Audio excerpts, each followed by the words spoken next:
छत्रपती संभाजीनगरमध्ये औरंगजेबाच्या कबर परिसरात पोलिसांचा बंदोबस्त वाढवण्यात आला। या ठिकाणी एसआरपीएफची एक तुकडी देखील तैनात करण्यात आली आहे। त्याचबरोबर 2 अधिकारी आणि 15 कर्मचारी बंदोबस्तात आहेत। या परिसरातील 2 ठिकाणी नाकाबंदी करण्यात आलेली आहे। मोहसिन शेख आपले प्रतिनिधी आपल्या सोबत जोडले गेले। मोहसिन, काय अपडेट्स?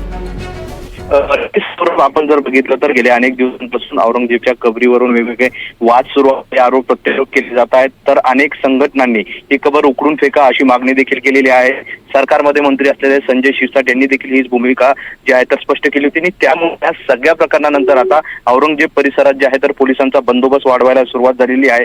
2 दिवसापूर्वीच विशेष पोलीस महानिरीक्षक यांनी या कबर परिसराला भेट दिली होती। त्यानंतर काल संभाजीनगरचे ग्रामीणचे पोलीस उपाधीक्षक यांनी देखील पाहणी केली होती। आज या ठिकाणी एसआरपीएफची एक तुकडी असेल किंवा 2 अधिकारी 15 कर्मचारी असा मोठा बंदोबस्त या ठिकाणी लावण्यात आलेला आहे। यासोबतच कबरीकडे भेट देणाऱ्या किंवा कबरीकडे जाणाऱ्या प्रत्येक व्यक्तीची चेकिंग केली जाते आहे। या ठिकाणी 2 फिक्स पॉइंट देखील लावण्यात आलेले आहे। त्यामुळे हा जो वाद आहे या पार्श्वभूमीवर आता पोलीस अलर्ट झालेले आहे आणि प्रचंड असा पोलीस बंदोबस्त या कबर परिसरात जो आहे तर वाढवण्यात आल्याचं आपल्याला पाहायला मिळत आहे। सौरभ, मोहसिन, यावर लक्ष ठेवून असतात त्याचे अपडेट्स घेऊ। तुर्तास धन्यवाद।